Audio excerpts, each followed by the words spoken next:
le ministère de la Santé et des Services sociaux des USA impliqué au trafic sexuel et l'esclavage d'enfants.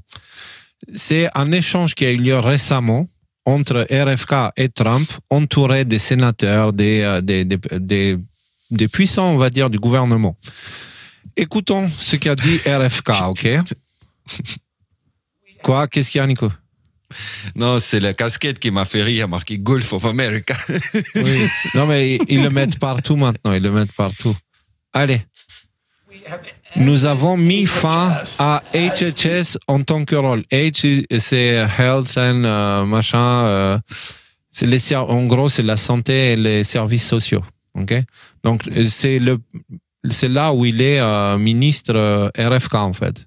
C'est l'administration, enfin, c'est l'institution qui gère RFK. Il dit, nous avons mis fin à HHS en tant que rôle, en tant que vecteur, le principal vecteur dans ce pays pour le trafic d'enfants. Et sous l'administration Biden, HHS est devenu un collaborateur dans le trafic d'enfants pour le sexe et pour l'esclavage. Le ministère de la Santé américain vient de déclarer publiquement que l'institution qu'il a pris sous son contrôle était précédemment, je crois que c'est ça, hein, ministère de la Santé et des Services sociaux. Vas-y, continue.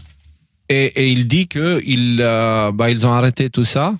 C'est quoi tout ça? C'est le trafic d'enfants pour le sexe et l'esclavage. Alors oui, United States Department of Health and Human Services, donc c'est ça, donc département de la santé et des services sociaux pour les États-Unis.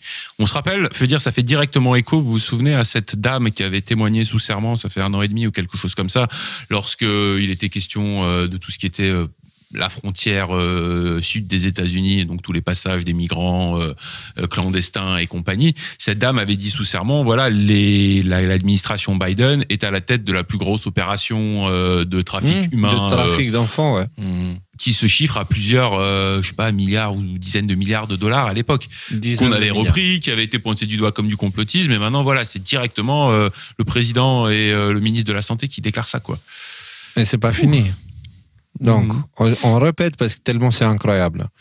Sous l'administration Biden, le ministère de la Santé et des Services publics des services sociaux est devenu un collaborateur dans le trafic d'enfants pour le sexe et pour l'esclavage. Et nous avons mis fin à cela et nous cherchons très activement à retrouver ces enfants. 300 000 enfants qui ont été perdus par l'administration Biden. Ouais, donc ça fait directement écho à ce que disait cette dame-là. Voilà, donc, mais ça fait directement écho avec ce qu'on dit aussi, c'est que le gouvernement américain est participant, enfin l'État profond qui a infiltré le gouvernement américain, et il participe dans un trafic d'enfants très important à la fois, il en profite et à la fois, il le protège pour qu'il puisse être perpétré. Et donc là, apparemment, RFK, il a arrêté tout ça. Ok, alors, parce que faut garder un œil, je sais pas si vous avez gardé un œil sur la politique américaine en ce moment. Là, en ce moment, il y a une grosse mobilisation du camp démocrate pour aller sauver un gars qui très très vraisemblablement battait sa femme, était un membre du MS-13, il s'appelle Abrego ou quelque chose, je me souviens plus. Et donc ils mettent tout leur poids politique pour dire ouais, c'est dégueulasse, il a été déporté, il fallait pas faire ça, alors qu'en fait de plus en plus de choses accusent ce type-là. Donc on parle de ces gangs sud-américains qui sont connectés avec ce trafic à la frontière sud.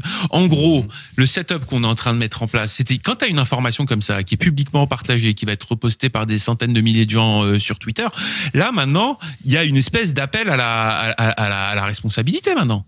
Comme on l'avait, comme l'avait très bien dit Alexis dans son avant-dernier live, certainement, qu'on avait repris nous dans notre dernier live. C'est-à-dire que quand tu vois toutes ces choses-là qui se répètent, le gouvernement Biden, enfin, le gouvernement américain a créé le Covid, qui nous a, en gros, volé 3 ans de vie, tué des tonnes de gens, et a mis en place, je veux dire, une espèce de dictature techno-sanitaire, je veux dire, de science-fiction.